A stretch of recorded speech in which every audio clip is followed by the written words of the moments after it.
welcome to a first look at our version of a tiny house on wheels we call Bigfoot. Bigfoot. Bigfoot.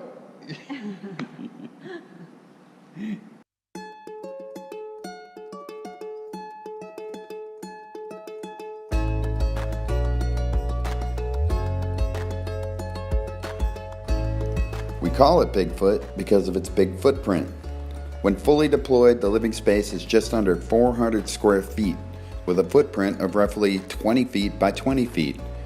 But when Bigfoot travels down the road, it's at a mere 8 foot by 23 foot, and a total road height of just under 12 feet. Bigfoot is made from a 20-foot high cube shipping container. It has floors, walls, and roofs that fold out from both of the long sides to transform it to approximately 3 times the original container's footprint. The folding walls and roofs are made from SIPs, or structurally insulated panels, sometimes referred to as sandwich panels. A polyurethane foam core that is wrapped in sheet metal forms each individual panel. Then those panels interlock tongue and groove style to make the walls. Those are in turn wrapped in a steel frame to form a remarkably strong and well-insulated structural roof or wall. Those structurally insulated panels achieve an R14 rating, as well as the entire remainder of the container. When ready to travel, they all fold down to take up 13 inches along each of those sides of the container, leaving enough room for a well-appointed kitchen, full bathroom, plus a couple of queen-size beds that fold out into the bedrooms. We will show you those later in the video. Outside, over the front tug of the trailer, Bigfoot has a 7-foot wide by 8-foot long fold-out deck with a roof and railings, which when folded out leads you to the front door. Also, there is a rear open-air utility room that is made from the container's doors welded in the open position. They have a roof and floor stretching between them, and the rear outside wall is covered with a steel screen to allow airflow for the components inside, like the propane tanks, a propane water heater, the exterior component of the mini-split heating and cooling system, the water pump, battery electrical system breaker box, etc. Those components all sit on the 4 wide shelves on the inside wall of that room, which dimensions are 7.5 feet wide by 4.5 feet deep by nearly 9 feet tall, which leaves a lot of room for storage both on those shelves and the remainder of the room. Also, the utility room will have all the hookups for a stacking washer-dryer unit. Other exterior features include a welded to the roof stainless steel solar panel rack. The beautiful wood siding and decking are made from WPC, or wood plastic composite. This WPC is made from wood and completely recycled plastic and is fully recyclable itself. All the white components in the exterior are made from solid surface, or Corian as a generic term. And as you may know, the container itself is made from Corten steel, which is rust-proof. All that makes for a pretty much maintenance-free exterior. The container itself has been completely gone over. Any rust was removed and it was completely reprimed and painted with Rust-Oleum brand. We also replaced the container's floor and most of the roof panels on this unit, as well as sealing the container floors with a latex-based, non-toxic roof coating. I just want to take a second to point out that this unit is not completely finished. You may have noticed that it isn't even on wheels yet. We will be fitting it to its trailer here in the next week or so. We'd like to share that with you, as well as some of the finer points of the build, as we have finished all the most difficult engineering parts already and are just in the final stretch. Now we will move on with the tour. You might have noticed here at the entrance that the interior floor is about 8 inches up from the floor of the container. That's for a few reasons, not least of which is we placed our water tank under here to keep it inside the insulation envelope, so it can buffer cold and hot water coming in from your water source. It uses a float valve to automatically fill as needed and will acclimate your water to room temperature. So you can save on some water heating expense and you don't get ice water when you just want to wash your hands. These other faces cover the three 10-foot sliding drawers that hide under here. As you might imagine, if you think about a folding house, some of the components need assembly. These drawers are to hold those components that are needed for the final finish, such as the vertical outside corner pieces on the exterior, as well as parts from the interior, like the lighting that perimeters the ceiling line and the base molding that gets power out to the exterior walls. It all fits in here for transport, and after the home has been deployed, these drawers can be used for a multitude of other things. Let's take a look inside and check out the kitchen. You know, before we started on the long journey to build this home, we were a solid surface fabrication company. We made mostly countertops for condo developments here in Thailand. We also made thousands of pieces of furniture for those condos. We made high-end retail sales booths for the local malls. We even made complete 1 and 2 bedroom apartments that were showrooms for those developments. So a place where we should really shine is here in the kitchen. Don't know if you can appreciate it, but we really like the finish on the cabinets in here. It was done by our friends Jake and Luke over at Eurodesign here in town.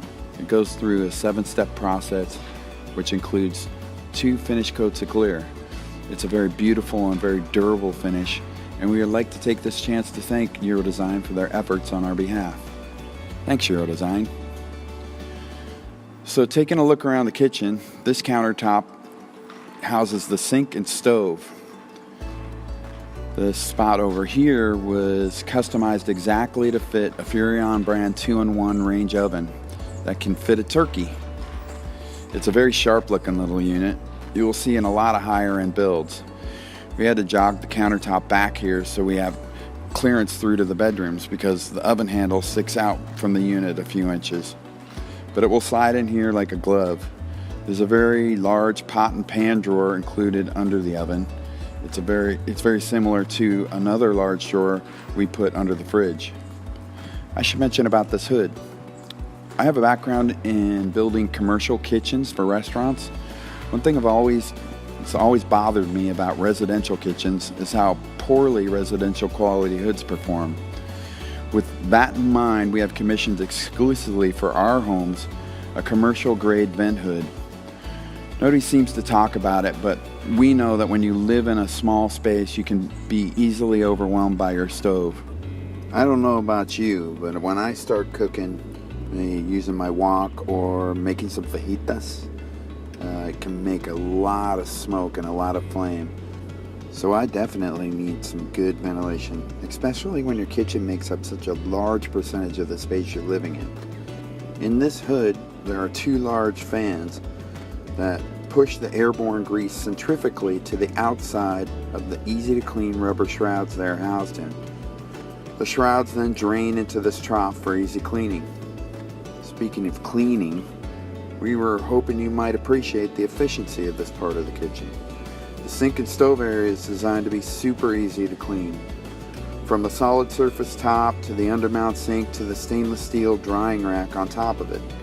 Just wash your dishes and put them on the rack, and all the water will drain into the undermount sink. I should explain.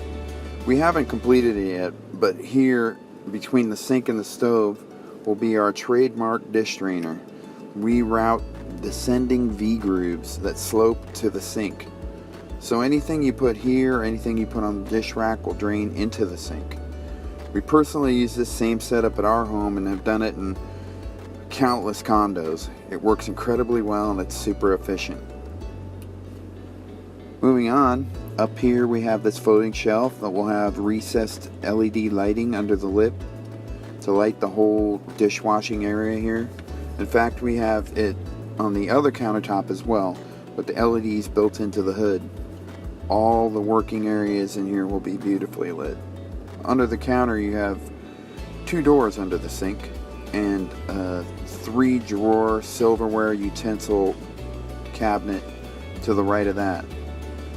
All the countertops and backsplashes in the kitchen are made from either solid surface or back painted tempered glass. Both of these surfaces are exceptionally easy to clean and very hygienic. So there is no grout or wood or granite to hold bacteria or get stained. Also, the cabinets on this wall the sink and stove wall, are made from PVC boards, so they're pretty much impervious to water. I've learned through the years of building commercial kitchens that the key to scoring high with the health department is ease of cleaning. Because an easy to clean kitchen stays cleaner and therefore is more hygienic. And that rule applies to any kitchen, commercial or residential. Alright, on this other top, we cut the corner off at 45 to ease what could be a little bit of a traffic pinch point otherwise. And we made a little bit more flow. And this little niche over here will be the control center. All the switches, gauges for the systems will be located here, as well as 2 wall receptacles with USB chargers built in. So that makes 4 places to plug in AC and 4 places to plug in DC. Below this is a nice little corner cabinet we think would be a perfect place for the trash to be situated. As you go around this corner, you have an additional 3 big drawers and a really good size door face cabinet. Here's that drawer I talked about under the refrigerator, which is a great place to put your shoes as you enter. And above the refrigerator you have a very large storage space also.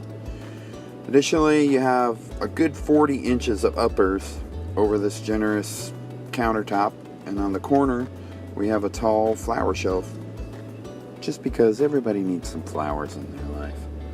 It'll have a single LED puck light at the top, and finally in this corner is this cute little cabinet, which should be a great place to keep your spices. So to summarize, the items to be purchased and installed once this home gets to North America are the Furrion 2-in-1 range oven. It will need a 60-inch, or a lot of people call it apartment size fridge, which will go just inside the front door. When you turn around from the kitchen, you can see just how big this front room space is. For what is technically a tiny house, this space feels cavernous. It's about 150 square feet, a big open space to do with whatever you want. And that's not including what's left over from the kitchen. We kind of figure you might put an L-shaped couch over here and a table and chairs down the other end, or vice versa, up to you. You may be wondering about these windows. They are thermal isolated aluminum windows. Thermal isolated meaning there's a rubber break between the outside aluminum components and the interior, so as not to transfer cold or heat. They are also dual glazed with argon gas, and that's right, mini blinds in between the 2 panes. I want to point out, if you think about when these walls, floors, and roof fold up, you just can't have anything protruding from those profiles. So you have to consider things like the handles have to be inset as well. Realize that this whole wall and the windows fold down onto this floor. Needless to say, you can forget about curtains and rods. Also, interaction between the components is why we use stainless steel for all the casings, and it looks good. Back to the windows.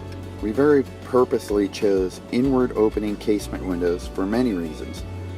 Mostly because we love to open the whole window, unlike sliders or double hungs or any other multitude of windows where you can only open half. When you open the whole window, you can really get the outside to come in. Additionally, they're very easy to clean.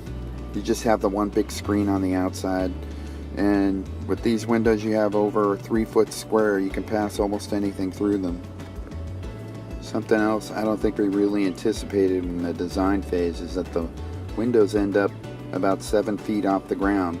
So when the house is deployed, it seems to afford one a little bit of privacy being that high off the ground, and a little bit better view. All the interior walls are finished with a product called FRP, or fiber reinforced plastic. If you're not familiar with it, it's commonly used in commercial kitchens. That's why I knew about it. But it's used because of its toughness and ease of cleaning. Another big reason why we settle on it is because it comes in endlessly long rolls. So we bought 8-foot rolls and installed it horizontally to be completely seamless. We then polished down the glass. It's now kind of an eggshell finish. It should be practically maintenance free. It's a nicer light shade of gray, so it's fairly neutral. If you're still not sure what FRP is, it's the same stuff that you would see on the outside of a U-Haul box truck, or actually the skin of an RV, a regular RV. It's kind of bulletproof, especially when you use it as an interior wall treatment. And that's more of that maintenance-free angle we're trying to give the home. So just through this pocket door here is the bathroom. As you can see, the bathroom is incomplete at this time. We are working on our plans with all the final mechanical drawings at this point, so we cannot close this wall because of that pending. What you can see is our custom-made Japanese soaking tub. The tub, as well as the floor in here, are made from solid surface, or Corian is a generic term. All the rest of the room's walls are covered in FRP, same as the rest of the house, but with a solid surface floor and 3 inches high of base molding, and this floor drain here in the middle. This effectively makes the whole bathroom floor into a shower pan. So this is a true wet room. For us as parents, we see this as a great place for the kids to take a bath. We have 2 young boys, and we could just let them go nuts in here. Just put the TP away and you're good to go. In this corner here will be a 32-inch wide vanity. The vanity will have 3 drawers on the left and a door face on the right. I should mention that all the cabinetry components in this bathroom are made from PVC board, like the kitchen, so everything in here is basically impervious to water. To the right of the vanity here will be the toilet.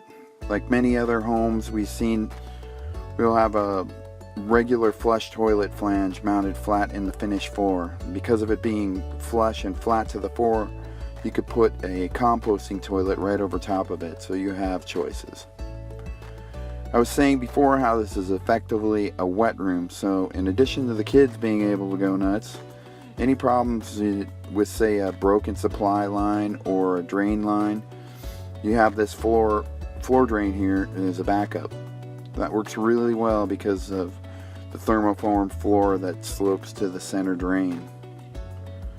So I know it's incomplete in here, but I can show you some of the things that are going in, like this beautiful backlit mirror. It has Bluetooth to connect to your phone or Bluetooth enabled device. It sounds really great, by the way. It also has a heating pad on the back of it that keeps it from fogging up, and a magnifying spot here to see whatever one wants to see up close. I looked in it once, only once. All of those functions will be controlled by these touchscreen buttons. Under that will be this beautiful porcelain sink top. It gives you a nice little bit of space to work with to the left of the sink. In this corner over here will be a nice tall cabinet for towels and linens, but the bottom half will be a broom and mop closet. In the kitchen, and you get to the bedrooms. I say bedrooms, but you have the option to have one big bedroom if you wish. We have kicked around this idea, but none of us could come up with a valid reason why you wouldn't want to have 2. Second room could make a super efficient office as needed and could double as a guest room. As you may have deduced, this is some assembly required hallway. There's 2 doors that are sitting in frames that are pre-hung, and the sheet metal roof and the wall complete the hallway to make effectively 2 entrances to the 2 rooms. The whole thing comes apart in minutes with exactly 13 machined screws. You may have also noticed that there isn't really 2 rooms here. There's this big gap in between. We don't have them complete yet, but between the hallway wall and the exterior wall here will be 2 5.5 foot wide by 6.5 foot high wardrobes on casters or wheels. They sit back to back to fill this gap. There will be these very cleverly constructed panels that will go above and complete a very nice sound insulated separation between the 2 rooms. When it comes time to move, as I said, the hallway quickly disassembles and the 2 wardrobes will roll into the center section of the home for transport. You can fold the house up. The two wardrobes have to go into the center section. They'll be in the kitchen. So we call these bedrooms, but where are the beds? As you may recall in the opening description, I referred to Murphy beds. So as you see, the beds fold down to take up really most of the room. But when you fold them up, the space is really transformed. It's a big open space. There's about 18 inches left at the foot of the bed for what we think should be a table or desk with a drop leaf function to make it deeper and give a bit more function. We think it would be great for your TV, monitor, whatever you want to call it, to sit here so you can both watch in bed and use it as a monitor for your computer. That should be really great for students. The huge wardrobe can fit all you need for your home office and have plenty left for clothes and more. And there's even enough room between the bed and the wardrobe to fit an office chair. Each room will also have an end table with drawers set into the wall. Those will both have a receptacle with 2 USB ports to charge your devices. Above the end table in this bedroom, there is a full height bookshelf. And this room is a few inches wider, so we call this one the master. When it comes to the design concept for Bigfoot, our main goal first and foremost was to make it a home. The reality that everyone knows is tiny homes may have wheels, but for the most part, they don't really move that much. Sure, there are some people out there who move around a lot, but realistically, you'd be better off with a regular RV like an Airstream for wind resistance and towing weight. So when it came down to the design philosophy, the fact that it moves had to be secondary to what it looks and feels like when it's settled into its spot. What I'm saying is, the more you make it about, say, some kind of push-button transition between road and home, the more you actually take away from its function and look as a home. I mean, can you imagine all those pneumatic lift arms and mechanisms? Where are you going to hide all that hardware? Anyway, the feedback is, and I think you can tell from the video, that it feels like a very tight little home, and most people who've seen it have a hard time picturing how it could possibly be able to fold up and roll down the road. All that being said, it does have wireless remote controlled winches built into the ceiling, and it is pretty cool the way it does fold up and or out. So it could be moved by 2 people, but right now we can do it with 4 of our team in one full day, soup to nuts. To clarify, that operation would be folding it up and moving it a short distance and then folding it out, ready for living in a new location. But logically, you would never want to plan to do that on any kind of regular basis.